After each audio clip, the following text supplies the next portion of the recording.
আমি আপনাদেরকে একটা দারুণ জিনিস দেখাইতেছি, এটা হচ্ছে দেখেন, আপনারা তাদেরকে অবশ্যই চিন্তা করবেন, কারণ আমি একই লঞ্চে তাদের সাথে আসছিলাম আর তাদের সাথে ভিডিও বানাইছিলাম। তো এখানে ঘুরতে আসার পর তাদের সাথে দেখা হয়ে গেছে, আবার তারপর বললাম যে তার সাথে সেলফি তুলবো, তারাও তো রাজি হয়ে থাকে, ফান করবো। দেখেন কি করি তাদের সাথে, ভিডিও না করে আমি এই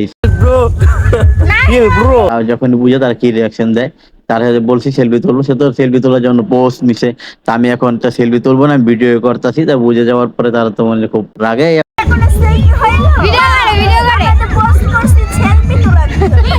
আমি এখন কি করতেছি, ভিডিও করতেছি এই যে আইসা পড়ছে সেলফি তোলার জন্য।